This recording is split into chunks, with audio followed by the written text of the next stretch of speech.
I've always loved my birthday. There's nothing significant about turning 34. It's not a milestone by any stretch of the imagination, and most of the time I hear people say that by this age you shouldn't even really care about your birthday. But I do, and I've been having kind of a hard time lately, so I wanted to take the week to really romanticize it. I think we all deserve that sometimes.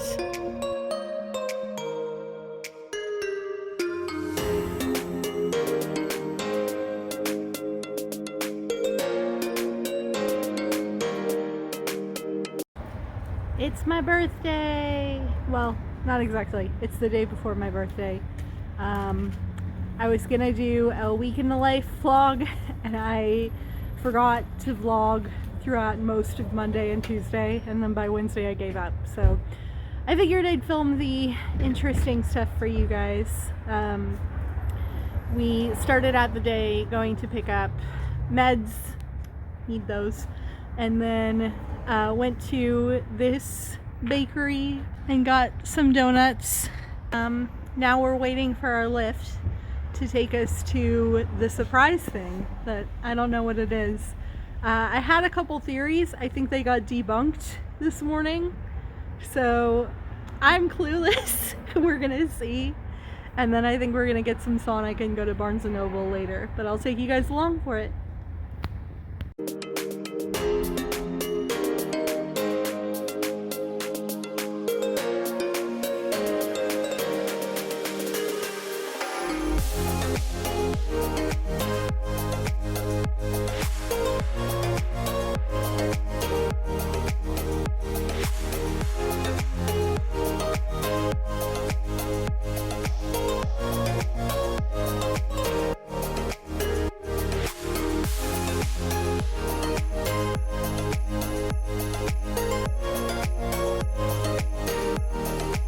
I have actually found a fantasy book that I've never heard of, which is a wonder.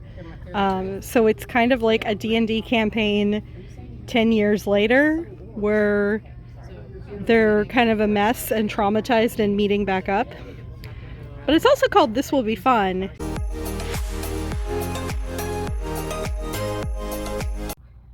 Hello, it's Friday now. So we had other plans for my birthday. They got changed around because we misread the time. So we ended up regrouping, deciding to go to Mall of America. We went to Barnes & Noble. We went to this sweet shop called It's Sugar, I think. And it's one of those where like you get to get like a box or something and just fill it up with candy. We went to a game store. Just kind of explored, which was what I wanted to do. I've lived in Minneapolis for almost 5 years now, and I hadn't been to Mall of America yet, so that was exciting. We also got Sonic, which we were planning on doing anyway. And both Cressida and my other friend who came along with me, they each got me a book. And as I showed you when we were at Barnes & Noble, Cressida let me pick out a book that she was going to buy. I think I was planning on getting This Will Be Fun, but then we met somebody else there who was actually really cool. She is also a writer. Her name is Tanya Richter, and she goes by Aetherfang all throughout social media if you want to follow her. She's coming out with a web novel called The Dawn Tyrant, and so we were chatting with her, and she recommended this, To Shape a Dragon's Breath by Monaquil Black Goose, which was another one I'd never heard of. And it says, the remote island of Masquipag has not seen a dragon in many generations until 15-year-old Anarchus finds a dragon's egg and bonds with its hatchling. Her people are delighted, for all remember the tales of the days when dragons lived among them and danced away the storms of autumn, enabling the people to thrive. To them, Anarchus is revered as Nampesh Wisset. I know I'm getting that wrong. A person with a a person in a unique relationship with a dragon. Unfortunately for Anaquis, the English conquerors of her land have different opinions. They have a very specific idea of how a dragon should be raised and who should be doing the raising, and Anaquis does not meet any of their requirements. Only with a great reluctance do they allow Anaquis to enroll in a proper English dragon school on the mainland. If she cannot succeed there, her dragon will be killed. For a girl with no formal schooling, a non-English upbringing, and a very different understanding of the history of her land, challenges abound, both socially and academically. But Anaquis is smart and resolved to learn what she needs to help her dragon, even if it means teaching herself. The one thing she refuses to do, however, is become the meek English that everyone expects. Anaquis and her dragon may be coming of age, but they're also coming to power, and that brings an important realization. The world needs changing, and they might just be the ones to do it. So that sounds really cool, and it's clearly got a lot of like indigenous American inspiration, and the author is herself indigenous. She is an enrolled member of the Siakonke Wampanoag tribe. So I thought that was a really neat find, and again, another one that I had never heard of. And then when we went to the game store, Red got me Astonishing Random Tables, which actually has a foreword by Robbie Damon. But whenever I GM, I love a good random table. Anytime they're traveling, I have a random table of things that can happen while they're traveling.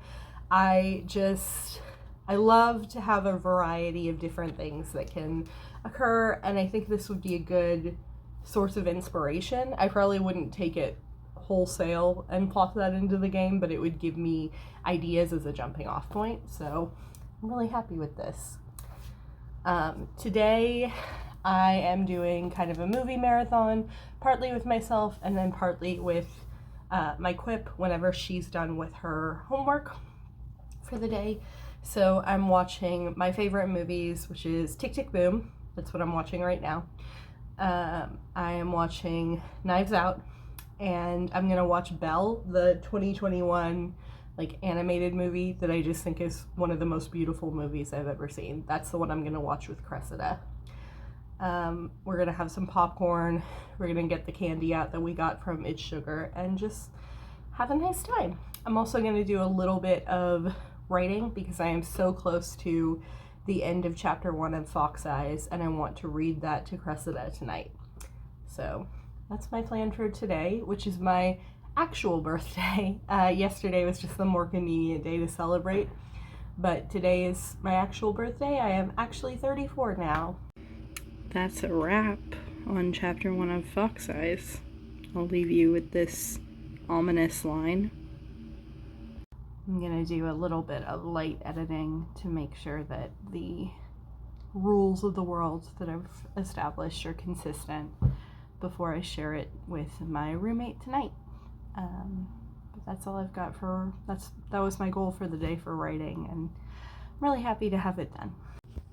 A couple other birthday things that I wanted to share. So I made myself a birthday candle. I actually had some extra wax, so I made myself like a candle and a half with sort of a signature scent based on the fragrances I had at home. So this has birch, because that's one of my favorite trees. It has lemon, because I didn't have lime, and I'm very much a Sprite girly and always have been. Pina colada, because my birthday treat used to be pina colada frozen yogurt pie. And cinnamon. And then there was what I'm calling a mystery scent, because basically my oils are horribly organized, and one of the oil bottles, the label had worn off, and I didn't know what it was. I don't have a good nose for it, and I just thought that's very on brand for me to have a fragrance that, due to my disorganization, I don't know what it is. So I had to add that to my sort of signature scent. It came out really well, though. I was worried the lemon was going to be too strong, so I used just a teeny tiny bit, but I like the way that it came out. And then I have been whining since we moved here about how much I wanted a rolling laundry basket. Because we live on the 4th floor and our laundry is on the basement. Unfortunately, there's an elevator, but we're on one side of the hallway and the laundry is all the way on the other side of the building. So it's a long trek back and forth on 2 different floors. So I just wanted something that I didn't have to carry and heft, and I wouldn't come back from doing my laundry like huffing and puffing. And my roommate got me this big, deep laundry basket. I'm so happy about it. You can tell that I am truly an adult now, because a laundry basket as a birthday present is something that genuinely delights me to no end. There's not much to do when all I can is thinking about you. Not doing well, don't know where you are, 'cause you're not here. It's been way too long. If I could lay down beside you, I would. When nothing really matters, that's all. One of the last birthday things I had planned was to actually use this face mask that I'd never used before. In fact, I've never used any kind of face mask. I think I applied it too thin, so it was kind of a pain to peel it off, but it did feel amazing. And you can see in this next clip, my skin just looked so shiny and soft when it was done. I was peeling a bit off the next day too. But then on Sunday, one of my friends messaged and was like, hey, let's go to Nina's and write. And that's my favorite cafe in town, so I was really happy about that. They had this little basket where you could donate books, which was cute. And they just always have the best like scones and treats. So yeah, I had a really nice time and a nice birthday overall.